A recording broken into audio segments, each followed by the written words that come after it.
FM. He is Dave Fairman, Indiana Borough Public Works Director. And good morning, sir. How are you? That's terrific.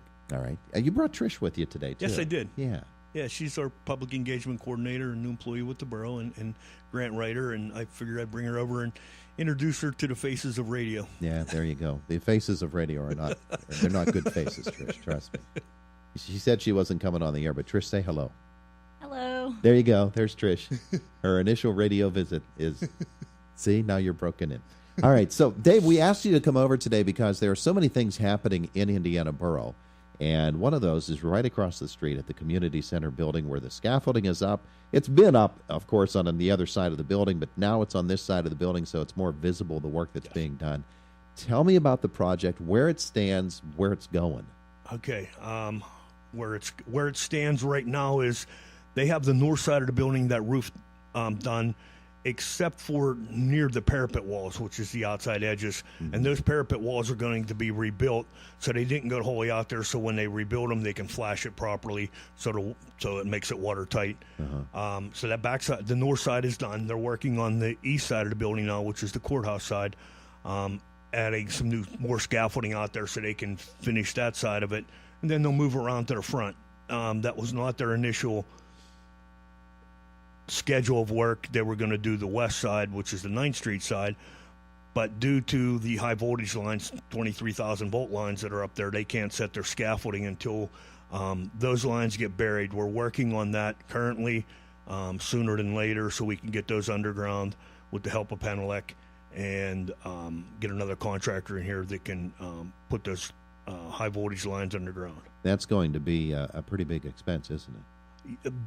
An expense that we did not expect. Okay. Yes, it's going to be a lot more than what we expected. And the project is, we're watching every penny on that project to get it, so we make sure we get a good product when we're done and done correctly and under budget. Yeah. Yeah. Now, we need to explain about that roof. That's the original roof on this building from 1912? From 1912. That's what the cornerstone says. And they are harvesting those shingles, those tiles, reusing them, all the ones that are good. They're reusing them. Those tiles are still in production out in the Midwest somewhere, I believe in Chicago area. So any ones that they do need, they're going to need some replacements. Uh-huh. We'll be putting new ones on. We'll stagger them so it doesn't look out of place. I don't think something that's been there for 100 and some years is going to come up easily. Those things, they stick pretty good? No, they're not. There's really? one nail in each tile, believe it or not. It's one copper nail or two copper nails in each tile. I went up there with the roofer and harvested some of them when we were when they harvested the tiles off of the roof, they took them out for testing to make sure they are still sound and reusable, and all the testing they did on them, 106 years later, they're still usable. Absolutely amazing. And they say they don't make them like they used to. Evidently, they still do out in Illinois somewhere. Yeah, hopefully they're as good as what we have up there now. Yeah, my goodness. All right, so other work being done on that community center building. They just started yesterday on replacing the windows starting, and that was on the east side of the building also. So the windows are all in. They're all in storage, waiting to be replaced. They're starting on that west side or that east side, right behind the stairwell. They're going to do 6 windows there this week and see how that goes. And we'll be replacing windows, concrete work, lintels, so on. The lintels is what the metal that's above the windows. And actually, that's what failed on the west side of the building. Oh, yeah. Yeah, that's why them couple bricks fell out. It was actually the lintel, which is a metal angle, failed, and that's what let that brick fall down. Oh, I see. So those are being all replaced. Going to repoint the concrete on it? They're repointing the concrete. The mortar, I should say. The mortar, yes, and replacing any damaged bricks that are on the exterior. We're still waiting on the bottom bricks they call that the water table. Those lower bricks, we're having a difficult time finding bricks that match those, but they're still working on that. Yeah. Just to watch that building get a makeover after all of these years. Yes. It's a fascinating thing. It is. Actually, the interior project is out for bid right now. We have a pre-bid meeting scheduled for Thursday to do the interior, which will be HVAC, electrical, some minor plumbing, and a general contractor. Have you found, or they found, things that really have surprised them about the way the building is constructed? Is it just standard stuff that the practice is still in use now, or what have they found as they've taken a look at this building? I haven't heard of them finding any surprises yet, or according to our engineers and my own observation, the building has good bones. Yeah. It just needs it needs a facelift. Yeah, well, there you go. And that's in the process of being done after all of these years. After all these years, it's finally being done. Yeah, that's tremendous. Tremendous. All right, so let's take a tour around Indiana Borough and find out what else is going on at this time of the year. I know the pothole hotline is open. It's always open. Have you looked at this one out here in the alley yet? No, I didn't. I'll have to add that one to the pothole hotline list. do that. Not the first one off the street. That was fixed a couple of years ago, but the one after that seems to be I will, a little sinkage in it. I will take a look at it. It's probably near a catch basin, if I would guess. Most likely. Yeah, most likely. That's where the water runs to, and salt-laden water and freeze-thaw effects. Yeah, we're the pothole hotline's still open. We did do some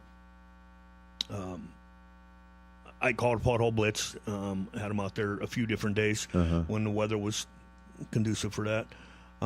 Yesterday we were actually trimming some trees on ones that the borough had planted in the last 4 or 5 years that needed some maintenance done to them. We trimmed them back. Have the potholes been more prevalent this year because of the type of weather that we've had? Yes. Yes. Yes, I've been through a lot more cold patch than I typically have. Really? Yeah, and I blame it on the freeze thaw that we've had the up and down temperatures that we've had this season. And that's when we look at the storm sewers and we say, okay, well, how have they fared over the course of the winter? Because that same freeze thaw cycle, I would assume, would affect them in some way. They do. I probably have, and I'm just thinking off the top of my head, 6 storm repairs out there right now that's either got a plate or a cone on it that needs to be repaired, but I just can't do it at this time of the year. Yeah. Well, it's amazing. It's an interesting thing just to look about the city. There are so many different streets and avenues, and every one of them has its own little personality. And yes. And you have to go and you have to reacquaint yourself with them as you drive the streets. They're my children. They're not always well behaved. But it's good to have somebody that is doing that, getting out there and looking at it. It's not an easy thing, and it certainly isn't expense-free either. Oh, no, not at all. There's always a budget to take into consideration on everything that we do. All right, so we're going to get here toward the spring season. We're going to think about... We're currently, we started that yesterday. Putting flow monitors on our sanitary system. We started out with our engineers yesterday. We'll be monitoring that for 6 months and try to figure out why we're getting some I&I inflow and infiltration into our system. That started yesterday, and we'll be collecting that data and moving forward with that. So that's a big project there. That's another project, and that project will lead into more, I'm sure. And as you look at what's going to be happening in the coming months, and you get into spring weather, and you obviously repairs from the winter are a big thing. Yes. But then there are things that you have to get on the schedule as well. You'll have your summer paving program, and you'll have other projects that have come up, and it's time for replacements here or refurbishings there. Yes. What do you have on the agenda that you know of? I did not do my paving list yet. I'm waiting on some word from the utilities because I like to coordinate with the utilities. I know there's some water line replacements that's earmarked for this year, and I like to coordinate my paving with the water line replacements, and we end up with a job that's complete. Yeah. There have been, historically in Indiana, some areas that are prone to flooding, and everybody knows where they are. Wayne Avenue, Yep. 4th and Chestnut, those areas that you know that when you get a hard rain, you're going to have problems. 4th and Chestnut, I have not seen that, but if anybody has, please let me know. We did do some work there. We found some debris in a pipe that was prohibiting quick drainage. It was draining, but it wasn't. It was partially blocked. And that was what I was going to ask you about. A lot of those flooding problems in those areas have to do with what's down in the culverts and in those areas and getting them cleaned out. There are regulations that sometimes prevent you from doing everything you'd like to do. Yes. Fortunately, we have a COG, a Council of Governments, that we have a big vac truck and a camera system that we can locate these areas that are problem areas, get the camera in there, figure out what's going on.